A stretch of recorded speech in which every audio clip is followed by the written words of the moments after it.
Hi, everybody. Carl Click here. Welcome to another edition of my podcast, PDX Media Good Old Days. So this is going to be a little different today. I've been talking to a lot of my friends on this podcast, and we've been talking about some of the stories that we did back in the day. And so in putting together the podcast, I wanted to share some segments of those stories with you so you'd know what we were talking about. So I went up in the attic and I found my old DVD copies of some of my best stories that I thought, and started digging them out and converting them to a digital or to files on my computer. And I started watching them and started having such a good time remembering how fun they were, the photographers I was working with, and the stories behind the stories. And so I thought I'm going to share some with you guys now in this little podcast, kind of a best of.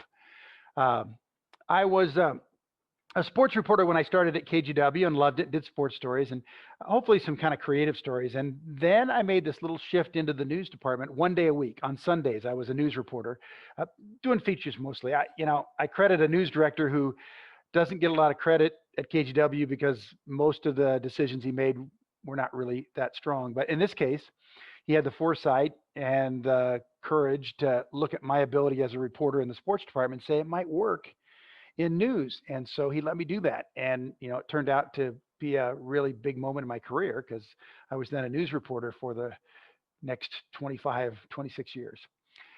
So the first story is one of the first ones I did on a Sunday.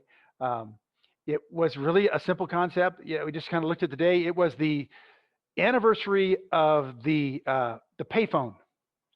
So kids, a payphone was something that was on the street. You could go there, you'd put a quarter in and make a phone call. It was before all this stuff happened. So we just decided we'd do a story on the anniversary of the payphone. Photographer John Helm was on it with me, and I'm sure he had a lot of patience because I was really new at this. I love John for putting up with me, but we came up with this story. It was really good. It used to cost a nickel. Now it costs a quarter. It used to have a dial. Now it has push buttons. It used to have a phone book. Now that's been stolen. It is the beloved payphone. Hi, Kevin. This is Carl. Kevin's my assignment editor. Kevin, we're working on that telephone story, possibly. Yeah. Well, we're just going to give it a shot and see if it works. That telephone story? It's about the 100th anniversary of the payphone. Back in 1889, William Gray obtained patent number 408706, the public payphone. The first one in New York's Grand Central Station. Now there are 2 million payphones in the United States. You can find one just about on any street corner. If you got to make a phone call, there's always one around. Did you know that this was the 100th anniversary of the payphone? No, I didn't. Does that excite you at all? Not really. Not really? Sure, you may drive by 10 or 12 every day, or walk right by one and hardly know it's there. But when you really need it, the payphone is always there, as long as you have the quarter. And it started off, what, as a nickel to begin with? Right, now it's a quarter. What do you think? Is that too expensive? Yeah, really. I mean, well, it's long distance to Ohio, so I don't have to worry about change, but... You call collect? Well, we got a credit card. That's the greatest thing about these things. But that credit card has yet to stand the test of time like the payphone, 100 years. Did you know it was the 100th anniversary of the payphone today? No, I didn't. Nuh-uh. Does it excite you at all? Not really. Well, at least Joni Donaldson cared Sunday because... Because I'm locked out of my house. So you're glad the payphone's here? Yes, I am. And so should we all. Carl Click, News 8. Hello. Kevin, yeah. The payphone story, we just finished it. Okay, bye.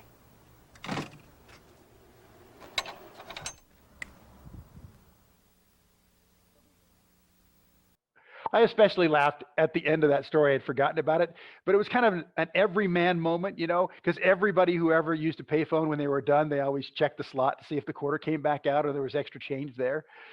So I thought that was a funny way to end it.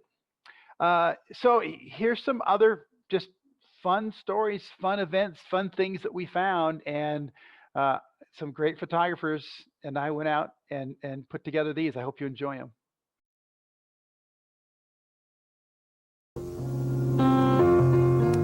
Now, every good Christmas tree ornaments. And don't forget the guard dog. Can I have one, Darla? Darla here, as she does every Christmas, is guarding the tree.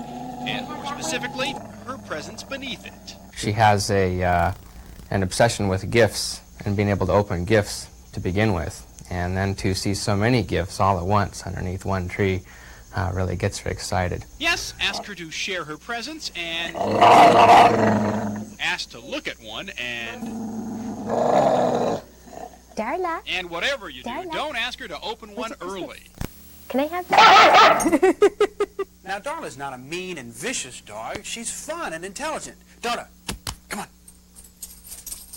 It's just that she has this thing about Christmas. Maybe Darla should have been named Scrooge or Grinch, because Christmas just doesn't bring out her holiday spirit. I think somewhere along the line, Darla completely missed the whole point of Christmas, and she's thinking me, me, me, me, me, me, me.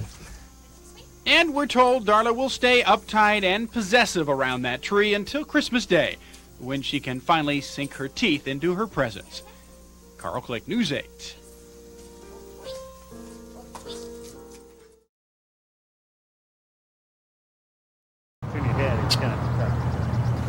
Here, Birdie Birdie. Nice Birdie. Birdie want a cracker? No. Birdie wants to dive bomb. He goes for the back of the head, shoulders, just to kind of scare you away. They come, they grab your hair. Usually when my hair is down, he grabs it a couple times. He hits you on the shoulder. When I come from the bus, they'll attack me 3 or 4 times while I'm walking. Isaac Greenberg is used to it.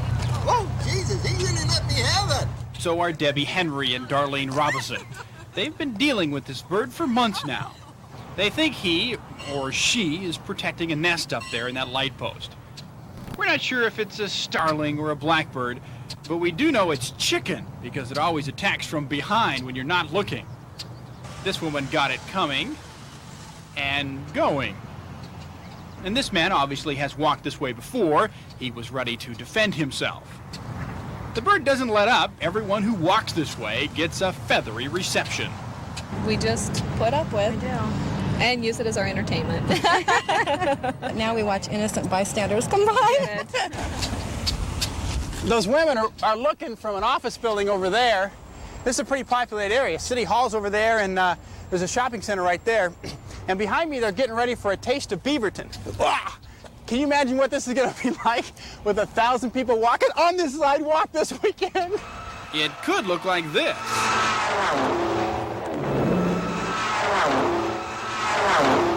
It was fairly evident to us that this bird wasn't trying to hurt these people, just trying to ruffle a few feathers. Carl Click News 8.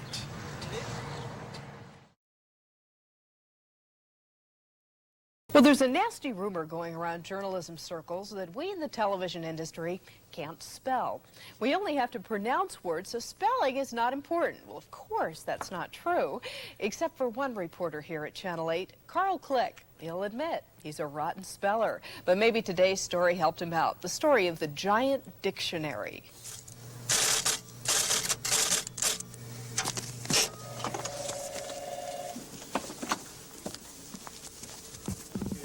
Mark, can you check this, please? Well, I can find one problem right away. You misspelled dictionary. Dictionary? Is that A-R-Y or E-R-Y? Look it up. If you are forced to use one of those dictionary things, you might as well use the biggest and best dictionary around. At the Portland Public Schools Professional Library, you'll find it, the Oxford English Dictionary, 2nd edition, all 20 volumes. Lexicographically speaking, that's L-E-X-I-C-O-G-R-A-P-H-I-C-A-L-L-Y. Isn't that a bit supererogative? That's S-U-P-E-R-E-R-O-G-A-T-I-V-E. You know, overkill. And interesting interrogative. That's I-N-T-E-R-R-O-G-A-T-I-V-E. Not to librarian Connie Stanton. Whereas in this, you can do a tremendous amount of building and exploring, and of course I think one has to love words. Indeed, all 500,000 of them. What makes this dictionary unique and huge is its probe into the history of words, their origins, and their changes. It gives meaning. It gives meanings as they change. And to verify those changes, every word has a documented, dated quotation. And that's what is incredibly exciting. Take the word set, for instance. Its entry in the Oxford English Dictionary covers 25 pages. The oldest English word they found here is priest, circa 601 AD. How have words changed? Well, bravely used to mean beautiful. Puppy, it came from the French word for toy. You'll find it all, and I do mean all, in the Oxford Dictionary. The original edition took 44 years to compile. This updated version took 7 years of work, thanks to computers. But it's all done so that we can look it up. With photographer Milt Ritter, Carl Click, News 8. I think you'd be great. They were invented here in Vancouver, and Hart Enterprises could set the toy world on fire with these shoes. Moon shoes are basically small trampolines for each foot. There are thousands in a warehouse now waiting for the Christmas toy season. Mark Hebenstreit says they tested the shoes in Southern California and could barely keep up with orders. Carl's Toys in Los Angeles put them in 5 stores. They only had them for 10 days prior to Christmas. They sold 552 pair. Why? Well, pictures tell the story. We wanted to kid test the Moon shoes, but got sidetracked in the streets of downtown Vancouver. These are for kids, but witness the attention they get from adults. Heads turn. Entire businesses empty. Hey, you need your sign repainted? I can get the bottom. How much rain you get? That much? Let's see how much.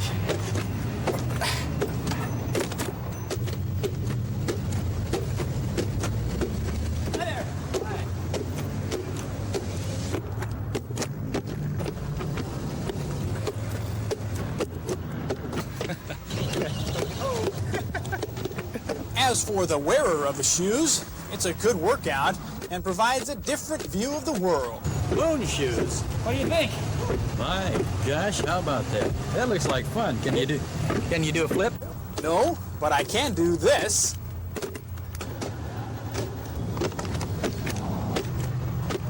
Once again, these $40 shoes are recommended for kids ages 8 to 12. But as we found out today, they can be used by those who act 8 to 12. Carl Click, News 8.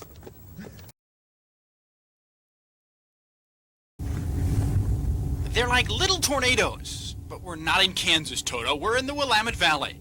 Dust devils, they're called, caused by hot and cool air coming together. Cooler air will come, it'll hit the field, and there's hot air right on top of the field, and it'll cause that column of air to rise, and then it begins to rotate, and then it takes off. It's going to lift all that dust up with it because the dust is very light, and you have rising air, and it just lifts the dust right into the air and whirls it around, and off it goes. It goes sometimes higher than 1,000 feet, running miles through fields, and the wind speed inside a dust devil can reach 30 miles an hour. Legend says Native Americans could hear their ancestors inside dust devils. Local farmers say they can be used to forecast the weather. Oh, you know them little twirly guys that dance around quite a bit. Yeah, we kind of associate that with a weather change. But really, how much do we know about this phenomenon? Okay, in the interest of science, we're going to go inside the dust devil and find out what it's really like in there. The trouble is you never know where or when a dust devil will appear. There's one over there now, big one. Let's go. Come on! Come on! It's over there! Come on! It's a good one, Terry! Oh, good one, good one. We gotta get there. Oh, it's a good one. Here we go. We're going inside the dust devil now. I'm going with it.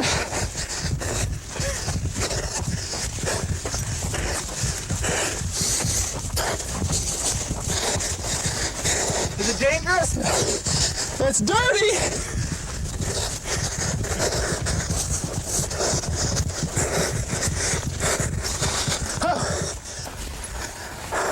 have it, a dust devil up close and personal. Gonna have to analyze all the data from our research today, but right now I can tell you that they're really dirty. Here's another one. Carl Click, News 8. I still get people that come up to me and comment on the Dirt Devil story. They remember that story from way back when. And that was just one of those simple stories. The news value was, hey, I wonder about that. Or this is interesting. Wonder what's behind that. And photographer Terry Rennery and I were on our way to another story down in the valley, and we saw the little dirt devils going on. We said, I wonder about that. Pulled off the highway, found a farmer, shot some pictures, talked to a meteorologist, and came up with a story that explained at least a little bit, and it was kind of fun. And we approached a lot of stories like that. Here's some more where we just thought, hey, I wonder about this. And you can't move, you're like... What is it about a fair that makes human beings, especially the younger ones, want to be spun, zipped, and rotated at high speeds? If our bodies were meant for all this, there would be no need for Dramamine. And to think people pay to be scared out of their equilibrium. Why you guys ride these things? Fun. It's fun? Yeah. You like to go up and get spun around and scream? Yeah. In the name of investigative journalism, photographer Tim Herman and I set out to capture the thrill of these rides. This is the Matterhorn. Sure you're okay? Yep. Okay. Woo. A lot of around and a few ups and downs. On the Pepto-Bismol scale, the Matterhorn gets 3 tablets out of a possible 4. Now, the Wave Swinger. Up and very dizzy at this point in time. Very high and very dizzy. The view's not bad, though. On our scale, the Wave Swinger rates 2 tablets. Next, the Music Express. Much spinning. Spinning, continuous, lots of spinning. Lots of spinning. The Music Express called for 3 more Pepto-Bismol tablets. And finally, we gave the Super Loop a try. I hate this. I hate this. My eyes are closed. Holy cow. I can't see anything. Oh, this is terrible. This is just terrible. Are you okay, Tim? I'm fine. Okay. I got you. On our Pepto scale, the Super Loop would have received a perfect 4 tablets, but we were out. We learned even 1,000 tablets wouldn't make us kids again, and we were ready for a little stability anyway. 2 feet on the ground kind of stuff, or at least 2 feet in the stirrups. Carl Click, News 8.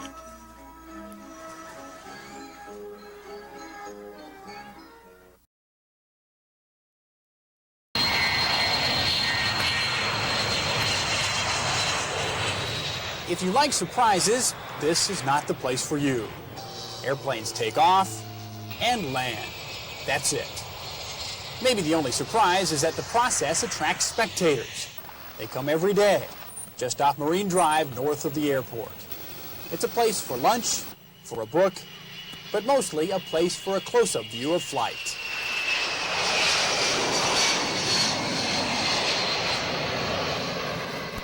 It's just something's going up and something's coming in, and it's a movement, I guess.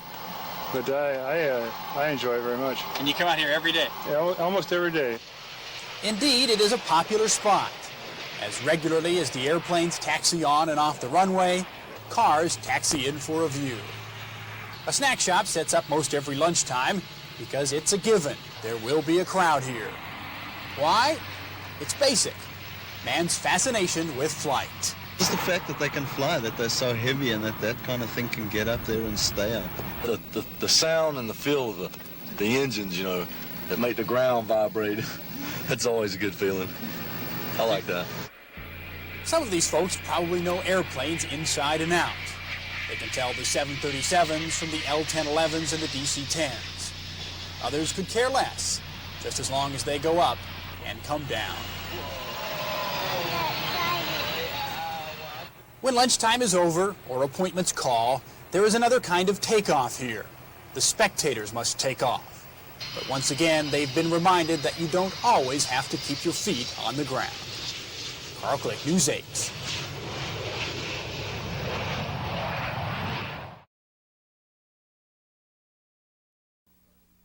What's your name? Johnny Carson. Paul Newman. Pete Rose. Ted Bear. Anybody call you Teddy? Yeah, they do sometimes. My name is Fred Rogers. So technically, are you Mr. Rogers? I am Mr. Rogers to 23 third graders every day. Yes, this is Mr. Rogers' Neighborhood. And while they don't sing, Won't You Be My Neighbor, they do sing. Na na na na. Na na na na. The kids are used to Mr. Rogers. They've grown past the "sure, I knew you could" jokes. It's the adults Fred has to worry about. It gets old. One time I had a man dancing around, doing little circles singing, "It's a beautiful day in the neighborhood." And while jokes like that can get old, there are some benefits to having a famous name. It always helps you get restaurant reservations. Your better restaurants never ask if you're the real one. They're just disappointed when you show up. Portland's Pete Rose is really Peter Rose, but he dropped that extra syllable when he learned his famous name helped in business. As soon as I got out into the sales field, within 2 days, I got so many calls on my name, I decided to get my business cards changed to Pete Rose, and so that's what I go by, but my friends call me Peter still. Theodore Bear says he too can take advantage of name recognition. The persons remembered my name because they chuckle a little bit when they're introduced. And if you're introduced to John E. Carson of Sherwood, remember he's not in showbiz, he's in the refrigeration biz. They'll go, here's Johnny, or da-da-da-da-da. And I've heard him 1,000 times before. They all have. I haven't heard an original joke about it in years. Same goes for Pete Rose, who, by the way, has never bet on baseball. Pete, are you a baseball fan? Not really. What we learned talking with Johnny Carson. Pete Rose. Ted Bear. Paul Newman. And Fred Rogers is that it's their name too, as important to them as it is to the more famous people with whom they share it. I wouldn't want to change my first name because it's the first name of my grandfather, and it's my dad's middle name, and so I wouldn't want to change it at all. Carl Click, News 8.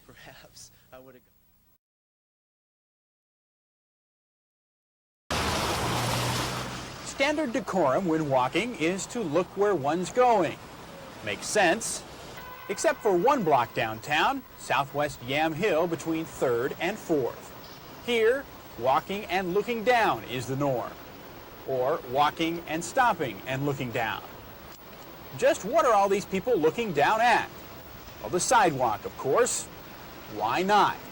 It's good reading.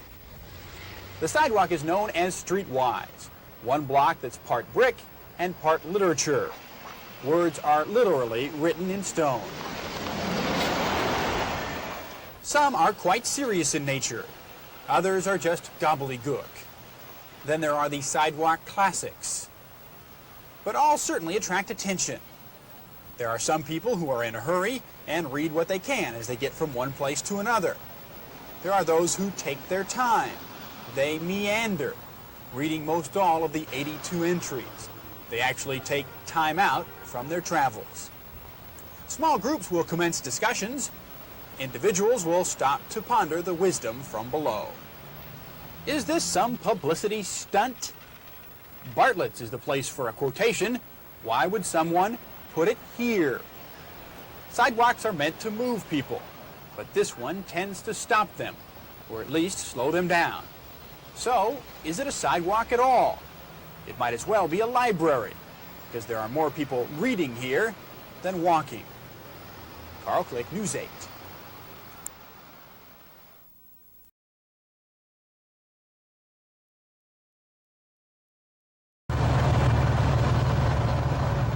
Our little psychology experiment took place in the U.S. Bank Tower. We wanted to check out all the axioms of elevator behavior. Are you riding up and down doing this all day? Yes, ma'am. And the first thing we discovered going up and down all day is that one must always face front in an elevator. Anyone who doesn't rocks the boat. Spacing is always important. Whenever possible, people divide the space equally.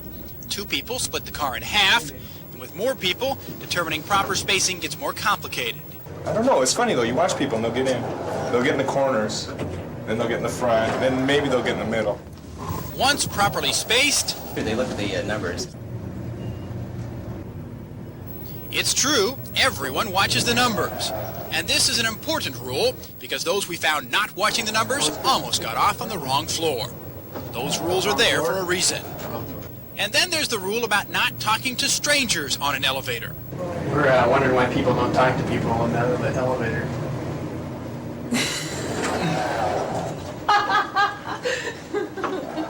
It is funny, isn't it? At a party, 2 folks may strike up a nice conversation. But an elevator is like school. No talking. Why? That's the way it is. Maybe it's because people come and go so quickly here. Elevators don't make good relationships.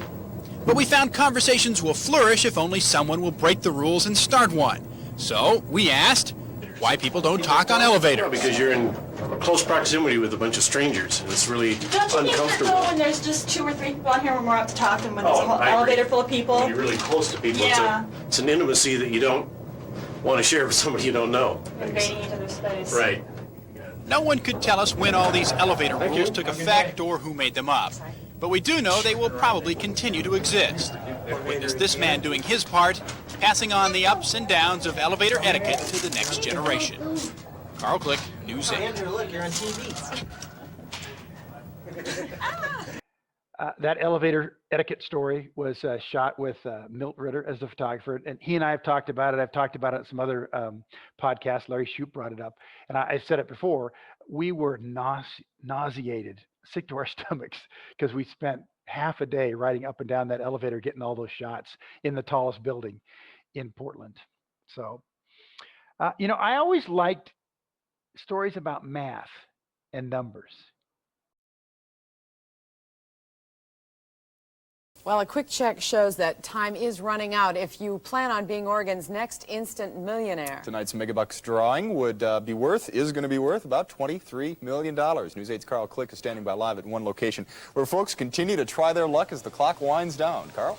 Greg, I'm at the Safeway at Jansen Beach, and you can see the line behind me. I'm guessing there might be a few folks from Clark County here to play the Oregon Lottery. They're all there to get a chance at part of or all of Oregon Megabucks' record lottery prize of $23 million. Now, we've been watching people play here at these machines. They've used their lucky numbers or their birthdays or had the computer pick numbers for them. But we are here to tell you there is one foolproof, guaranteed way to win the lottery. Yes, winning the lottery is simple, in theory. All you need is to play every 6-number combination possible from the numbers 1 through 44. How many is that? Well, it's 7,059,052 combinations.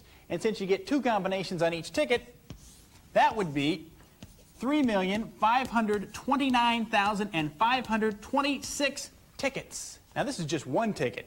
If you had 3,529,526 of these stacked on top of each other, they'd reach about as high as the U.S. Bank building. Now, you could conserve paper by playing 10 chances on one ticket for $5. That stack would only go about as high as an 8-story building. Now, you couldn't quick pick all these tickets, because to guarantee a win, you would have to make sure you got every one of the 7,059,052 combinations. You'd have to mark them out on cards, or better yet, play the self-serve game. It takes the average person about a minute to punch out one game or 2 combinations. At that rate, it would take one person 6 years and 7 months to get all 7,059,052 combinations. If you worked on it with a friend, it would take you 3 years and a few months. Of course, that's working around the clock with no sleep. Now, in order to get all 7,059,052 combinations by tonight's 7 o'clock drawing, it would take about 29,000 people working on it, about as many people who live in the city of Albany. One problem with that, the state only has 365 of those self-service lottery machines. Another problem, if you divide the after-taxes prize with all the people you worked with, you would only get $634 apiece. And still another problem. In order to guarantee that you would win, you have to get $3,529,526 to work with. And if 5 other people also happen to have the winning lottery numbers, you win less money than you put in, which would be a big problem. I'm not sure if any of these folks are buying into that. For the record, a payoff after taxes for a single winner would be $920,000 a year for 20 years. And for the investor's choice, it would be one check for $9.2 million. I'd like to endorse that one. Last go around, Saturday's drawing, there were about 4 million tickets purchased for the lottery when the prize was about 20 million. I'm betting it'll probably be close to or more than that this week. Greg, Kathy?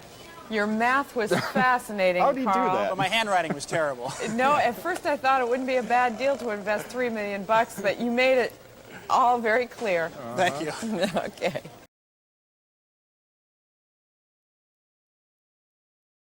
One of the big issues facing us these days is how to eat away at the national debt. One company is proposing to do exactly that. Eat it away. For every box of ice cream bars we eat, the Eskimo Pie Company says it's going to pay 5 cents and try to take that off the national debt. Well, that's about all News 8's Carl Click needed to hear. Okay, we're going to start eating our way out of the national debt. Really? Oh, well. Could I interest you in an Eskimo pie? Did you know by eating that you're helping us wipe out the national debt?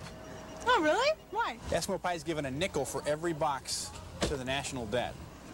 That was cool. I'll buy them. Any idea how many of these you'd have to eat to wipe out the national debt? Millions. More than that. 10,000 millions? More than that. A couple gazillion noodles. Okay, the national debt is $4 trillion. Divided by 5 cents. That would be 80 trillion boxes of Eskimo pies. It's a lot of ice cream. There are 6 bars in each box. That would be 480 trillion bars. Wow. Could you eat 480 trillion ice cream bars? If there are 255 million people in the United States, how many bars would they have to eat each?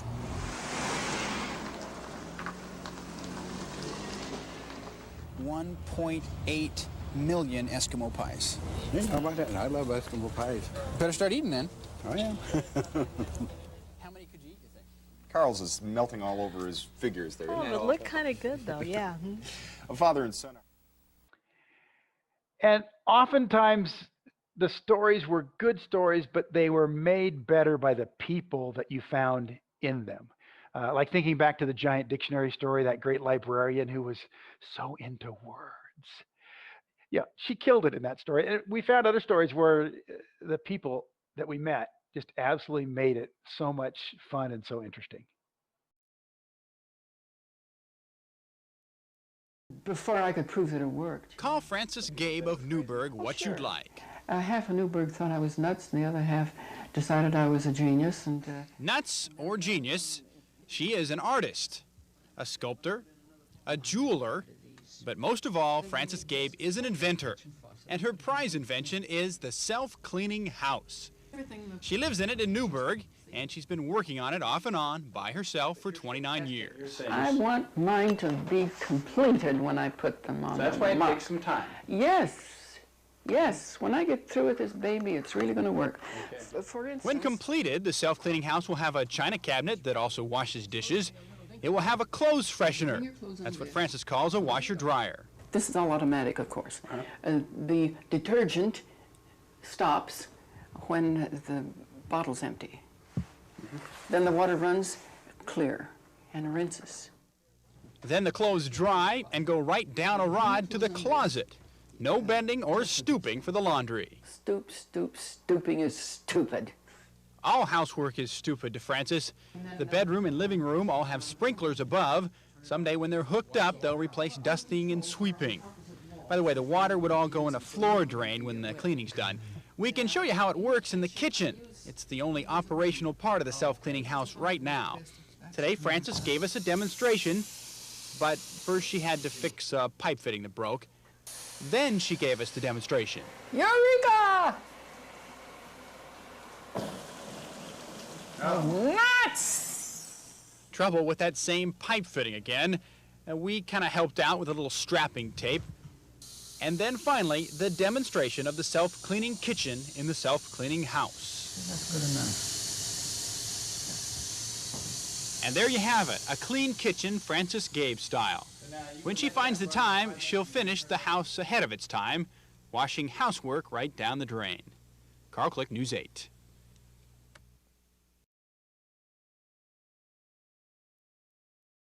Well, you've heard this before. It's a dirty job, but somebody's got to do it. Well, this next job may be the dirtiest, and we're surprised we found someone who does do it. But Clara Click did. The back of Sandy Coyle's coat pretty much says it all. It happens, you see, and someone has to clean it up. For those that don't want to, Sandy is now the answer. It's a big dog, too. That's right, her business is backyard reclamation. She picks up after the pooch. She de-doggies your domain. $4 a week is all it takes to hire Sandy to do the dirty work for you. Boy, this is caked on here so hard. It's hard to get up. I can't be squeamish in this job. Squeamish, she's not. A good businesswoman? Maybe. Sandy didn't have her heart set on cleaning up what dogs leave behind. She just wanted to start her own business. I was thinking about doing something with the yarn shop, too, but that simply wasn't going to work because I just needed too much capital. Instead, her only investment here was a trowel, a dustpan, and a bucket.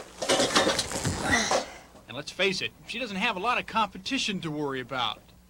Her only business concern is what her kids will think. Well, right now they're just laughing. The only thing they won't do is they won't answer the phone as oops poops. Maybe they'll change if Mom hits it big with her business venture. One thing's for sure, as long as there are Bowsers, Fidos, and Spots, she will have plenty of work to do. We had some more doggy treats. Carl Click, News 8.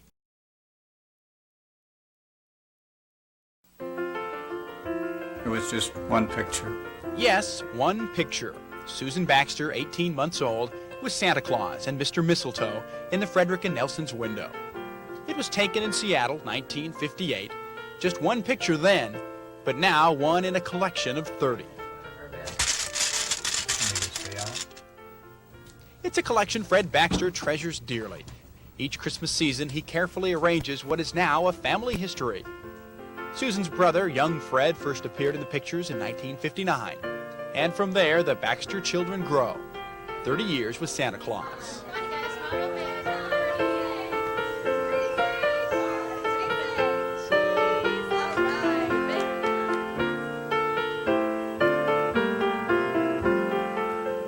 Susan and Fred change from year to year, but the background doesn't.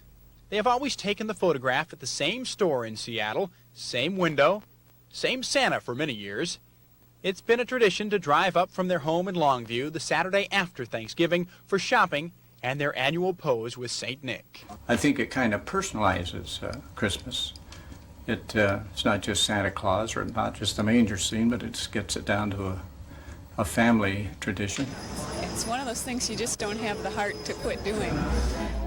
Which is why we saw Susan and Fred, now years away from childhood, in line to see Santa Claus once again.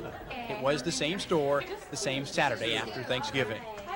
They're quite willing now, more willing at least than those difficult teenage years. Okay, you know what to do. But it was tough at times telling your friends you were going to sit on Santa's lap.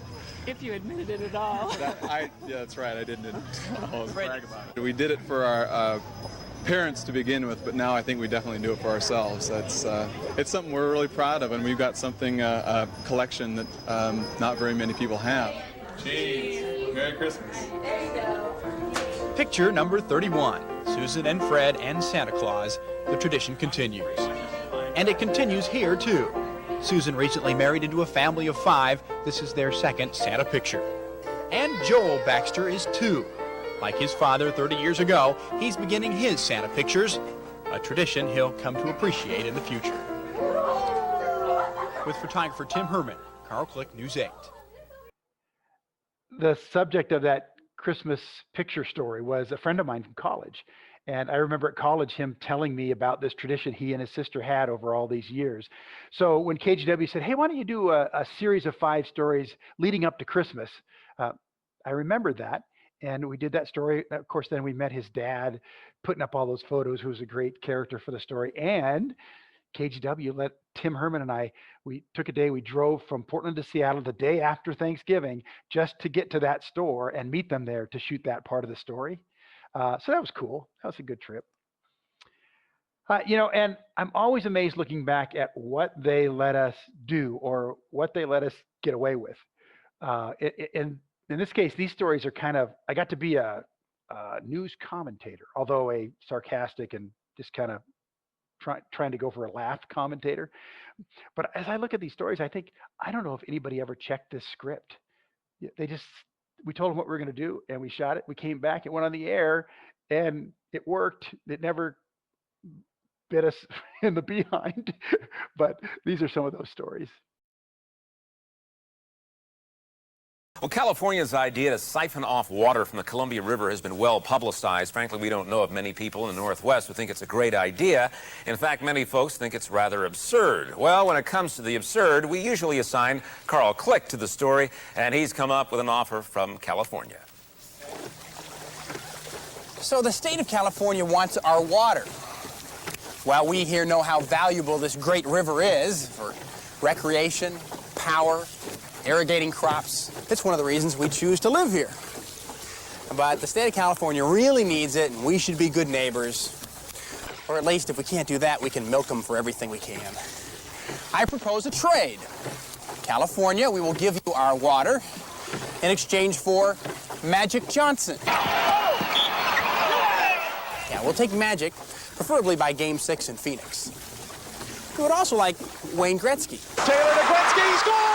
He's done it! But if we take Wayne Gretzky, we might as well take the entire LA Kings hockey team. And personally, I like the Dodgers, so a 3-game series every summer would be nice with the Mets or the Cubs.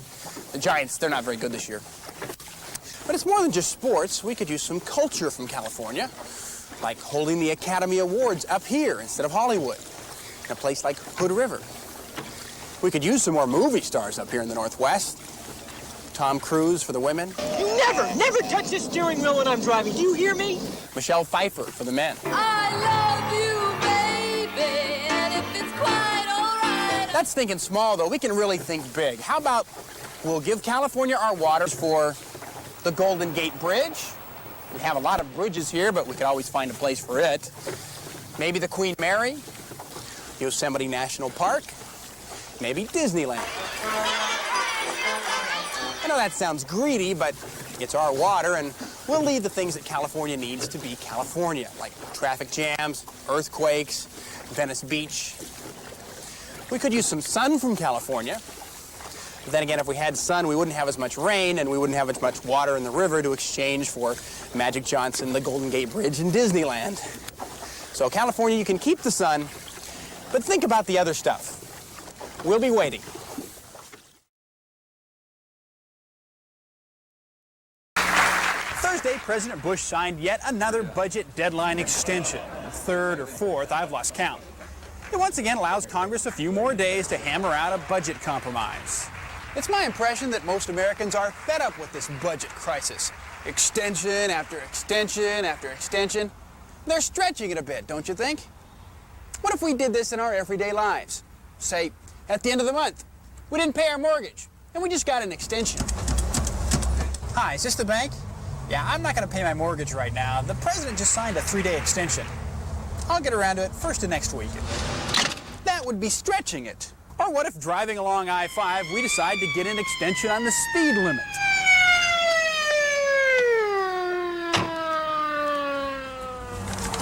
Honest, officer, President Bush gave me an extension on the speed limit. He says I can drive a little bit faster. Uh-huh. That's stretching it, buddy. What about our credit limit? Hi, is this Visa? Yeah, the president just gave me an extension on my credit limit. He says I can charge a few $1,000s more. Yep, stretching it. Would a presidential extension help us if we were late to work? Or would that be stretching it? And what if we kept extending that visit to the dentist? Would that be stretching our healthy gums? The moral of this story is that if we keep getting extension after extension, stretching and stretching our responsibilities, sooner or later, something's gonna snap. So the next time congressional budget negotiators ask for an extension, let's just hook them up to these bungee cords and a bridge and tell them to work it out before it snaps. Carl Click, News 8.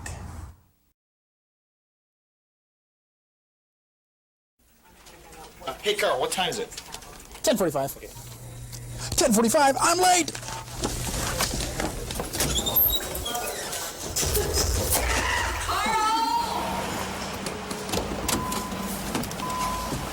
I hate being late. That's why I carry this with me. It says 10:46.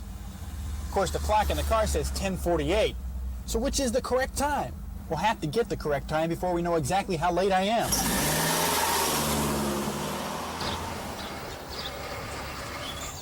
Looks like we're 1 minute fast. 11 o'clock up there, 11:01 here. We'll fix that. Bus station says 11:18.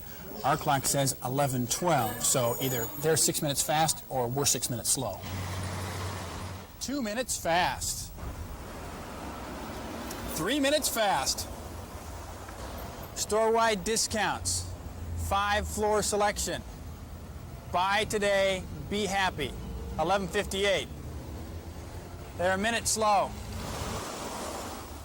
This one's 1 minute slow. But it is 73 degrees. Hey, Joe, what's the temperature? Let me check. It's 75 degrees. That's 2 degrees off.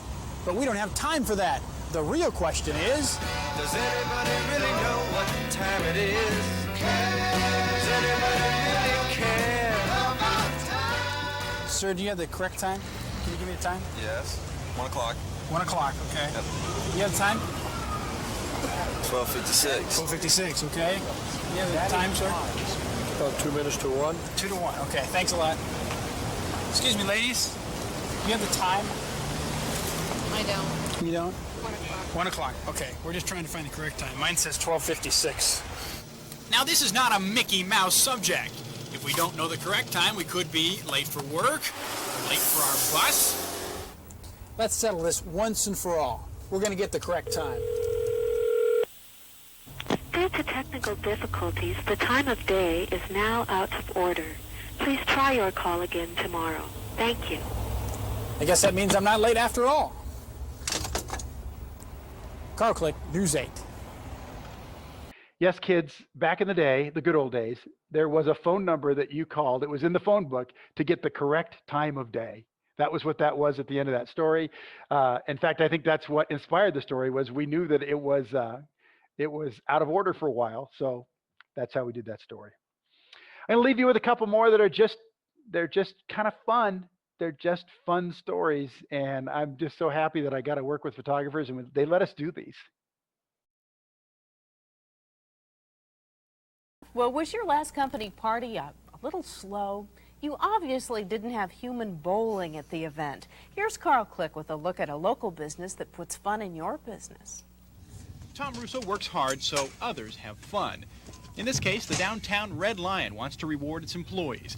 They've called on Tommy's Toys for that. Tonight, employees will enjoy basketball and surf simulators and snowboarding. But that's the small stuff. I do feel like a flight suit here. Just swan dive and jump into it. Okay.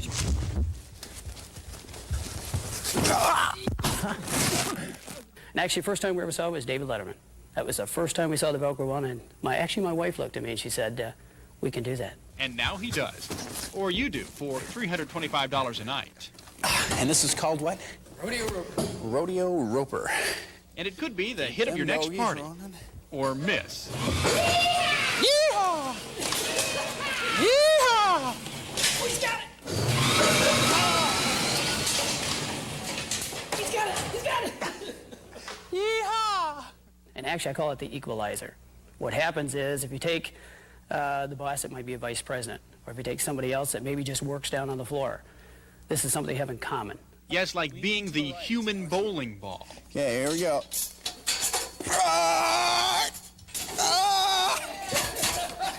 Oh my gosh. Oh my gosh. See, the idea behind this is you put your boss in this thing and you get to push him. It's great teamwork, he says.